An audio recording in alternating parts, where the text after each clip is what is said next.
Good morning and welcome back. Today you can see I got a nice pile of firewood, log lengths behind me. Some oak, some ash, some big, some small. And we are going to chat a little bit today about things I wish I would have known before I decided to say, yes, I'll go and custom process somebody's firewood. So there you can see the pile of wood that we processed yesterday. It's a nice, good sized pile. You get, too bad we don't have smell-o-vision, because you could, you'd be able to smell it. Right there, you can see I got the dyna folded up right now. I got my truck in place. She's going to get hot. She's going to get humid. I'm hoping we can get the rest of that pile of wood done before it gets too hot today. But as you can see, I don't have a lot of room in here. That's one thing. I guess my first point is make sure you go and look at what you're going to go process before you do it. So what you want to look at is make sure that you know what you're processing before you quote somebody a price. Unless you're doing it by the hour, then explain to them some of the objectives. Find out what their objectives are. Explain to them if they want a certain size, if they want a certain quality, if they're looking for bundle grade wood versus boiler wood. Understand what the customer wants before you either say, oh yeah, I can do it for X amount of dollars, and then you spend twice as long as you thought you were going to because they got to move stuff out of the way, or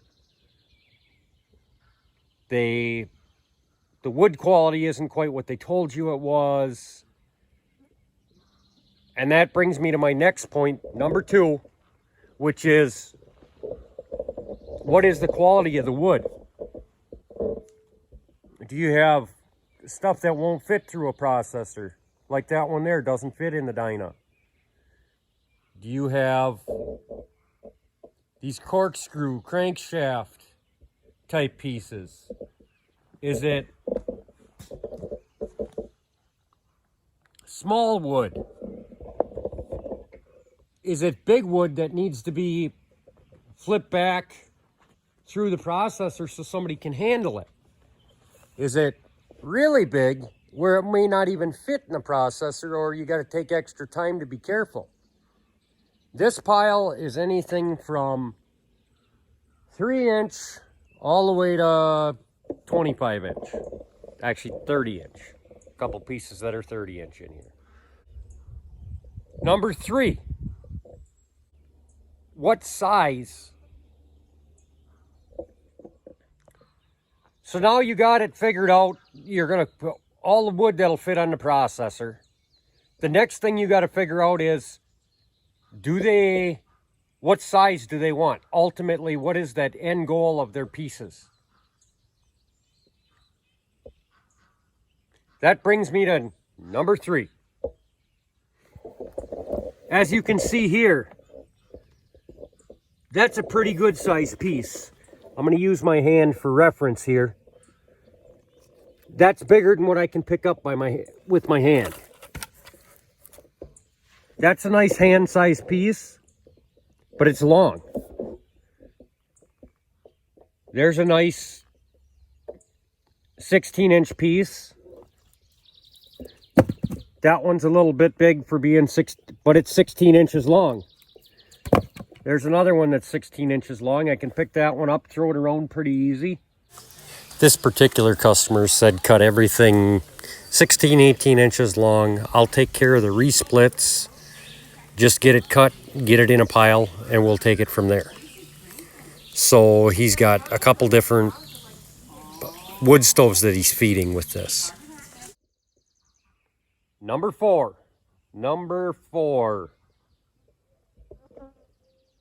What are you going to load with? Are you loading your own machine? Is the customer loading your own machine? Is the customer, or do you have to bring somebody else with you to load so that you can be consistent? This particular customer is loading the machine. I am not overly crazy about having the customer load the machine. This customer I trust, so it's not a big deal. But how gentle are they with the machine? How gentle are they with the wood? Are they going to drop the wood on the deck? You know, are they, you can see when the leveling feet are out, that sticks up a little bit. Are they gonna hook those and pull the whole machine? Are they gonna bend it up? Are they super fast with the machine and they're gonna bend it up? Are they real nice and gentle and take a couple logs at a time, which is what this customer does? So number five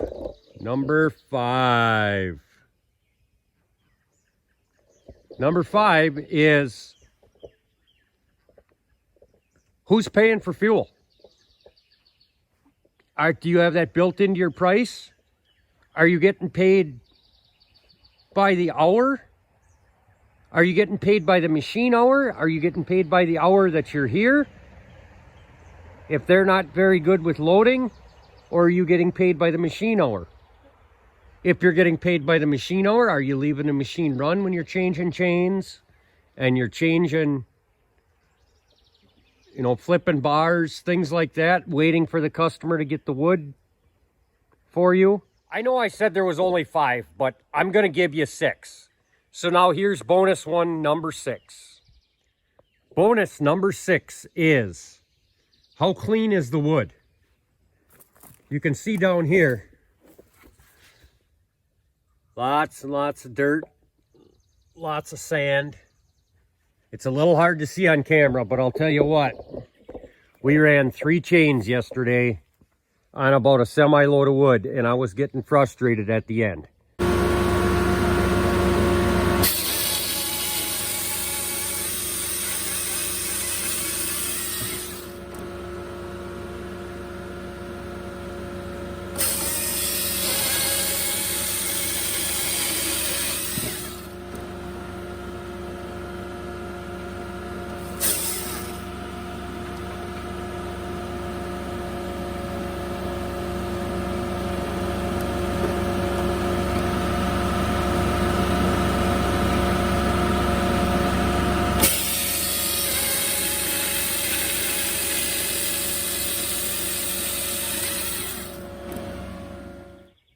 It made for a long day.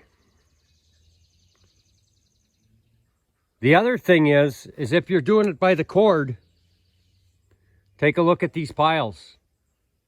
All the ash is all roughly 8 foot long. But then you got the oak in here that's all cut random length. Random length is great for production, but on the other hand, if you're cutting up firewood random lengths for processor wood, it costs you time. At the end of the day, everybody wants to get paid for their time. And if you don't get paid for your time, what is your time worth? So with that, I've thought about doing things a little bit differently. Again, I don't do a lot of custom processing, but I may do more in the future. And here's what I've learned with a recap. So a quick recap on things I've learned. I'm going to charge the customer by the hour for every hour that I'm here.